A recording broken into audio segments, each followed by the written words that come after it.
Hello, beautiful people. Welcome to Nectar, Sex, and Soul. I'm your host, Soraya Leonora, and I'm a holistic sex and relationship coach. This is a chance for us to get intimate, to reach far into the mystical, magical, erotic, tender, inspiring, vital, primordial depths of what it is to be human, what it is to express and inhabit these amazing bodies fully, and what it is to make love to the divine in everything we do. We'll be penetrating deeply into the nectar of what it is to be alive and turned on by life, how to transmute pain and hardship into pleasure and medicine, how to embody the union of polarities, including sex and spirit, and how to love every piece of ourselves wholeheartedly. This is a space where we don't just talk about the act of sex, but rather how sexual energy permeates every area of our lives as the seed of creation and the source from which we all came. Exploring sexuality in this way not only takes our sex lives to the next level, but is a catalyst for a life that turns us on in each and every moment, not just in the bedroom. Within you stirs a sexual vitality that is capable of so much more than you could possibly imagine. This is what we explore on Nectar, Sex, and Soul. Thanks for coming to play.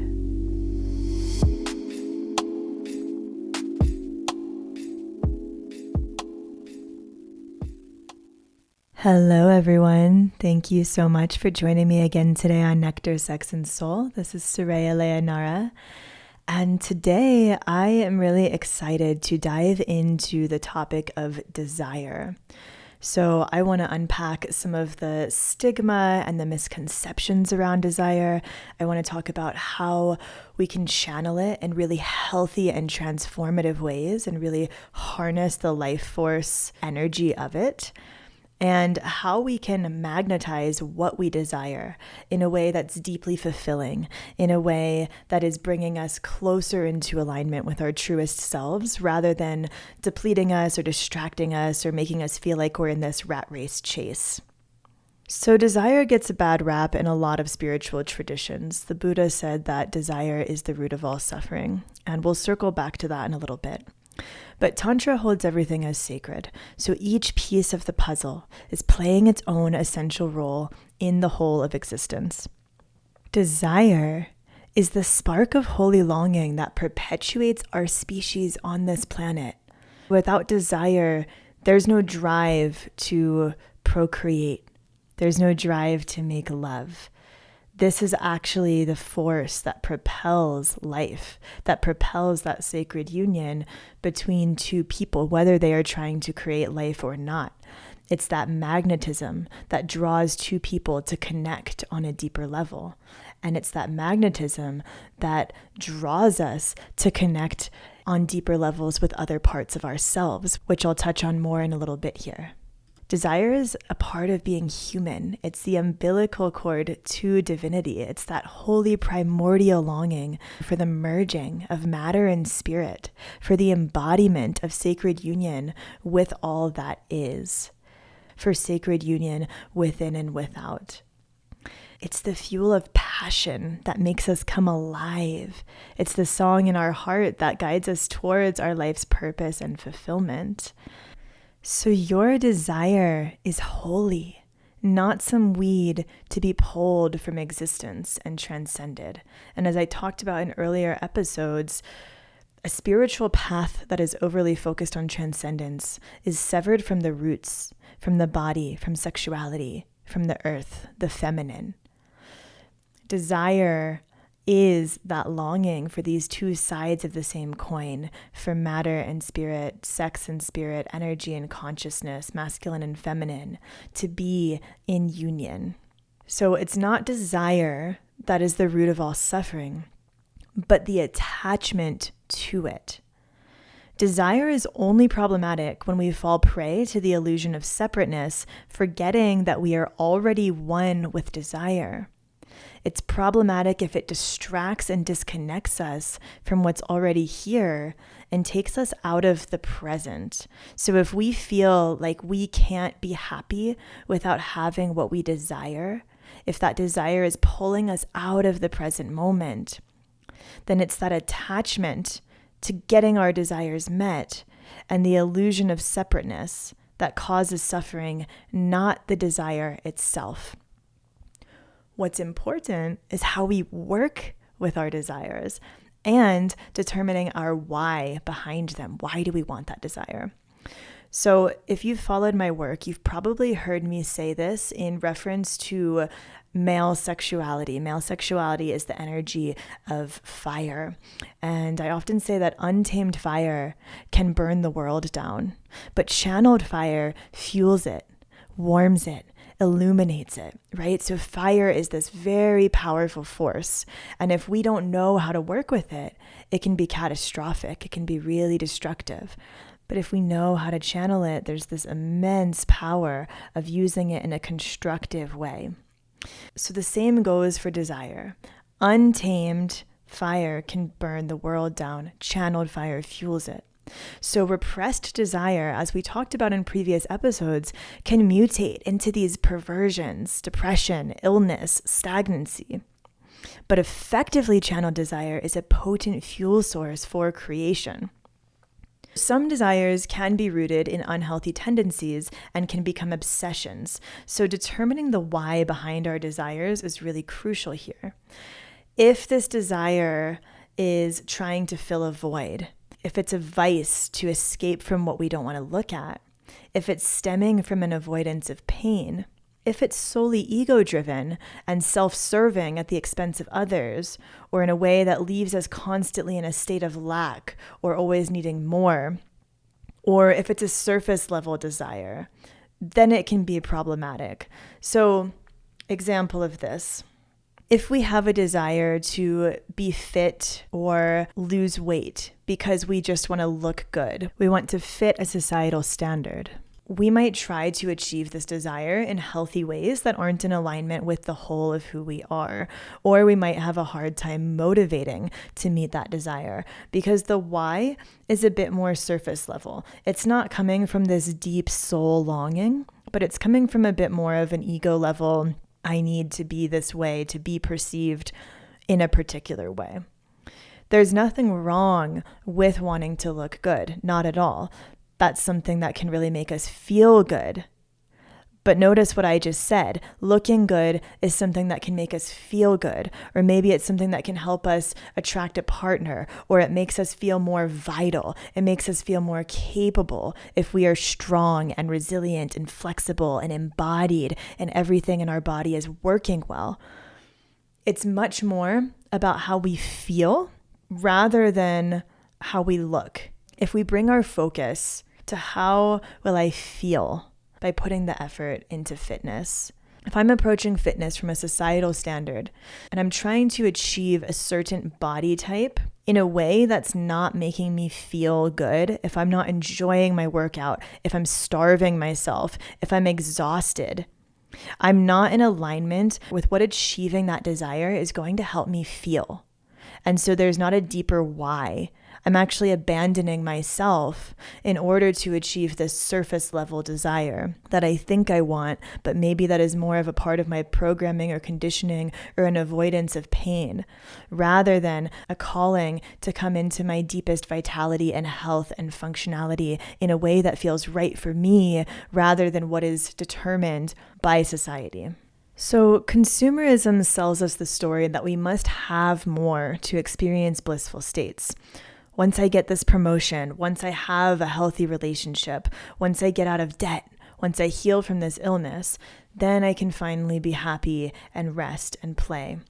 And there is absolutely some truth that when we are not in a place of root chakra struggle, when we're not having to struggle to have our basic needs met, when we're not in a place of survival, we are absolutely in a better place to thrive and for our nervous system to be at ease and for us to focus on these other facets of Maslow's hierarchy of needs. But you can also go to some of the poorest countries in the world and find some of the happiest people in the world.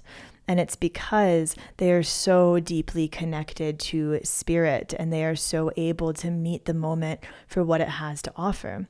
Whereas in Western culture, we are often sold the story that we just have to buy this thing or do this thing and then we'll be happy. A more masculine approach to spirituality tells us that connection with the divine is a destination or a final state that we achieve that exists somewhere on a future pedestal after doing A, B, and C to achieve enlightenment X, Y, and Z. So there's this linear path that we're told. Sometimes it's that we don't reach it till after we die. We live through this material world as a means to an end to get to heaven or to go to hell. Or we spend our whole human experience trying to transcend it and get to this place of enlightenment. But ultimately, life reveals the wisdom that these states of happiness are only fleeting, and they become less satiating in relation to our growing hunger, jadedness, emptiness, and dwindling enchantment over the course of time. So with time, we realize we've achieved our destination, only to find the satiation of our desires still feels just out of our reach, an unobtainable carrot on a stick, perpetually robbing us of the present moment with the promise of a better future. There's always more to do before we can finally be. And the Dalai Lama summed this up really well. He was asked what surprised him most about humanity. And he said, man, because he sacrifices his health in order to make money. Then he sacrifices money to recuperate his health. And then he's so anxious about the future that he does not enjoy the present. The result being that he does not live in the present or the future. He lives as if he's never going to die and then dies having never really lived. Let that soak in for a moment.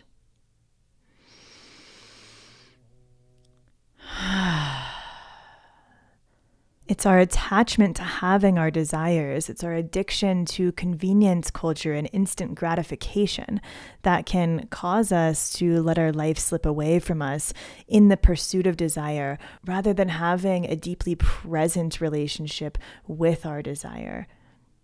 So really, it's the misunderstanding of our desire, its projection onto impermanent things in the external world, and the attachment to things going our way, the postponing of our happiness in the name of delusion. These are the things that are at the root of our suffering. It's the lie that we're not enough, that we're always empty, that we're forever needing to chase something from the outside that has always been within, longing for us in the same way that we long for it. The root of all suffering is the denial that what we desire is the fabric of which we are made. It's not a destination to be achieved, but a journey of fully embracing and saying yes to each gift of the present and to ourselves as we already are. So when we remember that everything is one, that everything is sacred, and that each moment is a doorway to the divine, we can open to the essence of our desire in each moment in a way that is beckoning us deeper into the present moment rather than distracting us from it. And I'll get more into this in a little bit. Your desires are a compass home to who you already are, a reverse-engineered path of becoming, a homecoming to the magic seated within your soul. The journey your desires sparks is an unfolding into truth. It's a blossoming into purpose. It's an evolution through the story of your soul's journey. So at the root of all desire is a longing for the divine. It's a yearning for that feeling of wholeness and fulfillment that we've been swindled into believing is circumstantial and always requires further steps to attain. So we're running from our ability to be with what is right now by trying to do all the things we think we need to do to get there. So let's say we're chasing that promotion, but the feeling of what we will feel when we achieve that promotion is really what we're after, not the promotion itself. So what happens if we can invite that feeling that we want to feel through that promotion into this here and now on whatever level is attainable? So if there's some sense of relaxation or freedom that we're longing for, can we invite that into this now through the breath, through meditation, through cultivating the garden of our inner world? Desire is a coming home. It's a coming home that we've journeyed so far trying to find somewhere out there that we've forgotten has been in here all along. If our desire is a soul desire rather than a purely ego desire, it's calling us home to wholeness. It's a soul calling rooted in inspiration, beckoning our courageous growth, the offering of our gifts, the curiosity of our humanness to explore the world and to know ourselves through the reflection of another. It's the longing to live our lives to the fullest in these bodies and to express our love in a language words can only scratch the surface of. Desire expressed with an integrity propels us towards our full potential. And the energy generated by desire can be channeled into so many facets of creativity, healing, service, procreation, transformation, and spiritual awakening. There's so much we can channel this desire towards. All of these things are in service to the whole. They're not just simply selfish, egoic desires. What makes us come alive is what allows us to give generously to the world. And when we repress desire because we think it's wrong, or we think it's selfish, or we think it's unspiritual, we're actually cutting ourselves off from this vital life force fuel that drives us to become our best selves, to know ourselves fully, to embark upon a path of mission and purpose, to give generously to the world, to be in service. Desire is the fuel that moves us in life. Like I talked about in the earlier episodes, cutting ourselves off from sexual energy, cutting ourselves off from desire. We are depriving ourselves of vitality, of life force. Desire is also connected to creative energy. So if we are feeling the draw to express the beauty or the pain or the wonder that we see in the world through art, then that desire is going to drive us to hone our craft, to be able to communicate through our artistic expression that which we are feeling to others. If we have a desire to be in love, we're going to be called into a deeper journey of self-love, into knowing ourselves so that we can share that with another and come to know and love ourselves more deeply through that reflection of the other person. If we have a desire to change the world, we are going to pour our energy into being able to offer that value to the world that we wish to create. So I invite you to let the flame of desire illuminate that pulse of purpose that burns within your soul. Let it be the fuel for devotion to what you came here to do, to really sink your teeth into life and live it to the fullest. Now, the other thing that we have to look at here is the shadow of desire, which is our fear of having it, of having that desire met. Now, that might seem really strange, but our capacity to have what we desire is directly correlated to our capacity to feel and our capacity, our willingness to lean into our fears. Because fear and desire are often two sides of the same coin, intimately interwoven and flirting with an edge that is both exhilarating and terrifying. So it's often been said that fear is excitement without the breath. And what lies on the other side of fear is the manifestation of our wildest desires. So, for example, we may have a desire to be in a deeply, radically honest, loving relationship, but we may have huge fears around what that entails, what it is to share of ourselves honestly, to receive our lover's truth honestly. And there can be this intense energy that arises in the body as fear. But what if you bring breath into that fear? What happens when you lean into that fear with the breath and you get curious? It morphs into excitement. You start to feel that charge is because you're on the edge of a breakthrough. You're on the edge of having something that you want, but it's scary, right? It's new, it's foreign territory, and it requires you to level up to have that desire met. So we can look at this from so many different angles. A lot of people desire money, but they fear what other people will think if they have that money. They fear all the responsibility that will come along with having it. They fear losing that money. They fear being used for it. It feels like too much energy to hold, to be present with. We could have that desire for a promotion, but also fear the position that puts us in. Again, the responsibility, the intensity, the energy, what we have to step into. What are the pieces of ourselves that we have to let die so we can be reborn in a way that allows us to fully step up to the plate of that position? Sometimes we fear our full, uninhibited sexual expression because it's foreign territory, and we know that it's more powerful than we could ever imagine, and it's scary to surrender into that. Same with our gifts. We can be terrified of stepping into our own power and offering our gifts to the world, and we want it more than anything, but there's also that deep fear there. So you can see how the fear and the desire are so intimately interwoven. And for every conscious desire that we have an equal and opposite unconscious desire, which can sabotage our conscious desire for all kinds of reasons.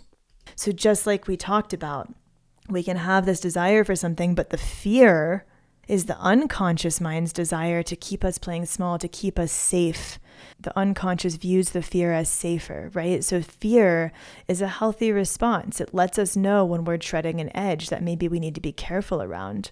But sometimes we have outdated fears, or we need to expand our nervous system's capacity for having that desire. And if we don't have the nervous system capacity for it, then our nervous system can short circuit. And so instead, it holds us back from manifesting that desire because it feels safer to not achieve that desire.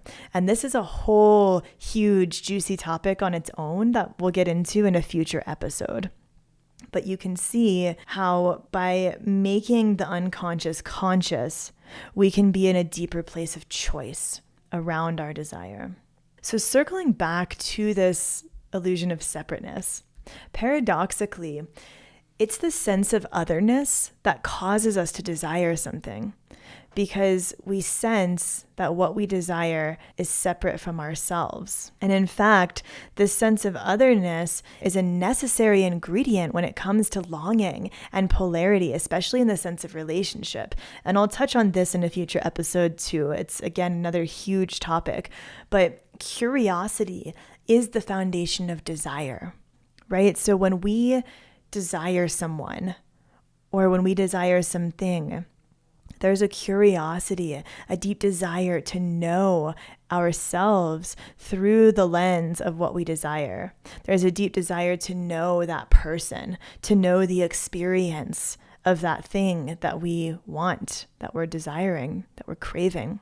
But through the reflection of achieving that desire, through the reflection of being with that person we desire, we get to come home to parts of ourselves that we've forgotten, that we've lost touch with.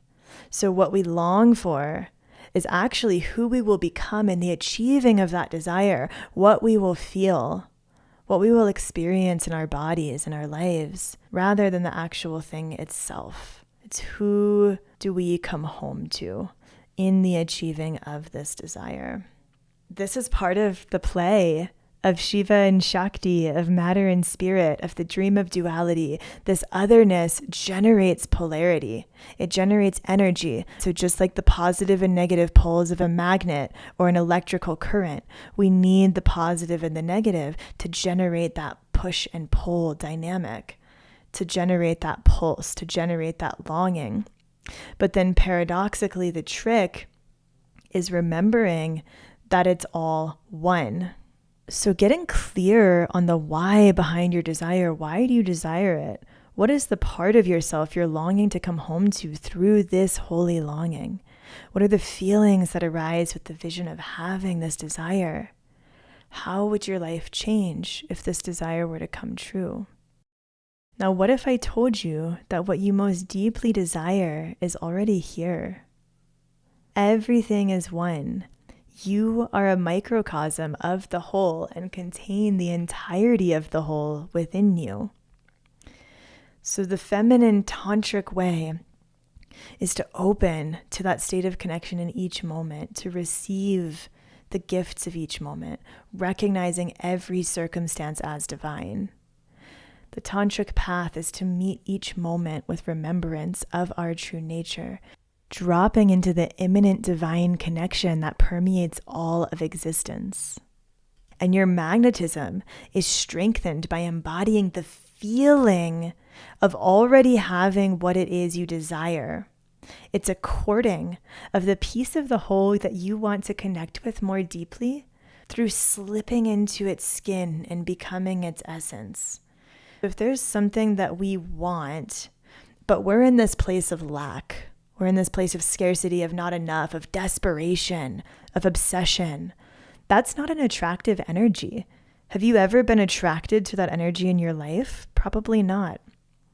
If you were, it was probably because it was feeding your ego in some way. So if we want to invite something into our field, it's similar to what I talked about in the last episode about how cats need to be coaxed, flirted, allured. You can't just chase after them. They'll run away from you.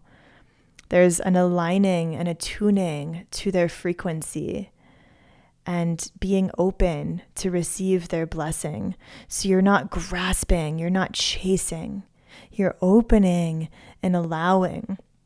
You're attuning to the frequency of this thing that you want so that it can also be attracted to you.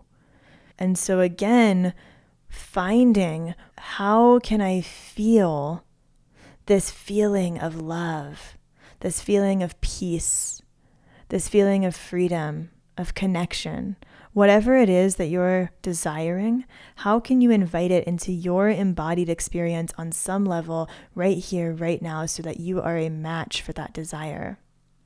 I've had clients where they want a partner who is really fit and takes really good care of themselves and is super attractive and conscious and working on themselves and all these things, but they're not doing a lot of that themselves.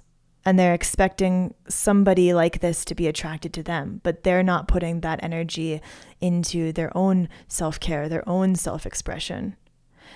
And it's like, well, somebody who is embodying all these things that you want is most likely going to be attracted to somebody who's also embodying these things. If they're putting the effort into taking care of themselves, into working on themselves, they're most likely going to want that from someone else. So if you want that, you have to rise to the occasion. You have to meet them in that. So desire isn't something you have to reach for, but rather open to. You are never separate from it. That delicious charge between lovers is always here. It's the nature of existence. We are the longing and union between matter and spirit, the love-making between earth and sun, the love child of Shiva and Shakti. The essence of Eros is woven into everything because we are made of sexual energy. So we can open to that frequency, we can open to the frequency of desire and be in the current of magnetism, of attraction, by staying present in the richness of this moment, not projecting into the future and wishing we were somewhere else, but coming home to this moment, opening to that fuel of desire while dropping into the frequency that we're wanting to connect with. Allowing desire to be a call and an invitation back home to your best self. So dropping into your richest, most radiant expression is the pathway to manifesting your match in physical form, not by complaining you don't have it or worrying you won't ever have it, because these things are sure to repel what you desire. And I don't just mean this in terms of a lover. Whether you're calling in a beloved, abundance, vitality, influence, creativity, freedom, or a deeper sense of purpose and fulfillment, you must match its frequency regardless of how much they seem to be physically present or absent in your life. So we're feeling the pleasure that they inspire within you, remembering that even though these things or people may inspire this feeling within you, it still lives within you. They simply awaken it, not create it. So I spoke to this in the last episode. When we feel aroused or turned on by somebody, we didn't just intercept their sexual energy. They stirred that spark of arousal that already existed within us. They were just the reflection to awaken it. So can we use what we desire to awaken that spark, that connection, that aliveness that is already within us? So I invite you to dress for the occasion, to care for yourself in the way you would if you already had these things, to bring forth the side of you that is attractive to that which you wish to draw closer. Make your desire want you as much as you want it. Joy and gratitude and pleasure and orgasmic energy, these are contagious and alluring. They're attractive. Everyone's attracted to these things.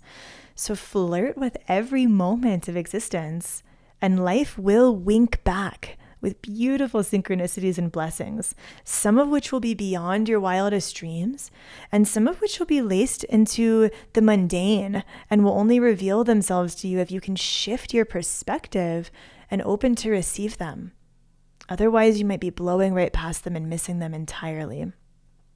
So can you simultaneously be with the gratitude for what you have now and the longing for what you crave, knowing that on some level they are one and the same. They are made of the same fabric. If everything is one, this thing is not separate from you. So it's not an either or. It's not I have to be grateful for what I have now and let go of all my desires, or I have to be present with my desires and miss out on this present moment. That frequency of gratitude is actually one of the most magnetic frequencies. It signals to the universe, to life, that you're grateful for what you've received and you're open to receiving more, but you're not in a place of lack or scarcity or forgetting what you already have. This holy ache that you feel for what you want can be transmuted into fuel for actualizing your full potential, for cultivating your gifts and offering them to the world, being in service, for leaning into your fears and saying yes to that which makes you come most alive. And that is the most potent gift that you can offer to this world. So work with your desires as a compass, as something that is drawing you home to the deepest parts of yourself that are with you, that are embedded, coded into you on a soul level, that your human is on a journey to return home to. What you desire is already yours. Don't reach for it. Open to it. Let's all take a couple of deep breaths into that essence of whatever it is that you desire. Letting yourself feel the longing of the desire simultaneously with the gratitude of what you already have right here, right now. See if you can hold them both. And just breathe deeply into them, letting this breath be full body and sensual.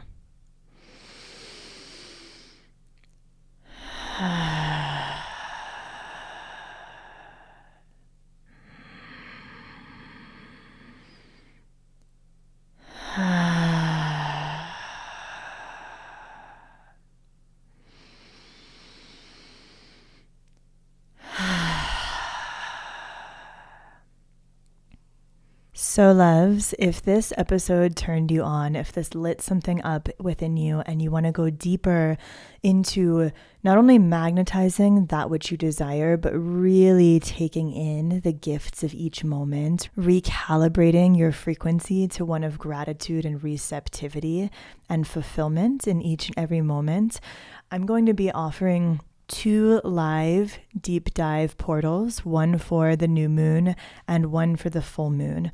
The new moon one will take place on Friday, April 1st, and we're going to dive into embodiment practices connected to everything we just talked about today. So cultivating a healthy relationship with our desires so they can fuel our purpose and deepest fulfillment rather than distracting us from it. We're going to be seeding our desires in the fertility of the dark moon and nurturing them in a container of powerful co-creators. We're going to work with the shadow side of desire to reveal and clear those unconscious blockages that are standing in the way of living the life we crave. And we're going to steep ourselves in the magnetic field that not only allows us to attract our desires, but also to fully receive and be nourished by the gift of each moment. And then the full moon container, which is going to be on Friday, April 15th, is called Opening to Eros. And this is where we are learning to open to the nourishment of source energy, of Eros, of vitality that exists within each and every moment, so that we can live a deeply turned on life regardless of our relationship status. Live from an overflowing cup that can spill generously into the lives of others around you. Clear the blocks that hold us back from receiving from and giving fully to life. Overcome the need to outsource our turn on by finding it within. And steeping ourselves in the gratitude, in the abundance, the riches of each and every moment. So in both of these play shops, we're going to be diving into pleasure, passion, purpose, and presence, really cultivating a more turned on life. So we're going to be working with practical embodiment practices that you can use in your everyday life. So these will be live, but they will be recorded in case you can't make them live, and you can learn more about them on my website. I am going to be donating 10% of all proceeds to CARE, which is a nonprofit organization that is providing people in Ukraine with immediate emergency assistance, such as food, water, hygiene kits, psychological support, and cash assistance, to aid families in Ukraine who are fleeing violence. So they already have an amazing track record in stepping forth to offer immediate relief during this crisis. So 10% of all proceeds will be donated to them. And there are also discounts if you bring a friend along to the play shop or if you join both play shops together at once. So there's multiple opportunities for discounts, as well as 10% of your purchase will go towards supporting those in need in Ukraine. So you can find out more about that on my website, sorayaleanara.com. That'll be in the show notes. And I look forward to getting to dive deeper and play with you all and really integrate everything that we talked about into practical embodied action. Thank you all so much for joining me for this episode. It's been a pleasure to have you. I look forward to seeing you on the next episode of Nectar, Sex, and Soul. Have a gorgeous day. Ciao. Thank you so much for dropping into Nectar, Sex, and Soul with me today. It's been a pleasure to connect with you. If this episode lit you up or illuminated something impactful for you in some way, I invite you to subscribe, leave a review, and share it with someone you feel would love to hear it. To learn more about my work, check out sorayaleanara.com, sign up for my newsletter, and follow me on Instagram and YouTube, where I share tons of free content, special offers, and ensure you're the first to know about my new offerings. I offer private coaching as well as courses, workshops, and retreats, so be sure to stay in touch if you'd like to go deeper together. Thank you, loves. Have a gorgeous day. Ciao.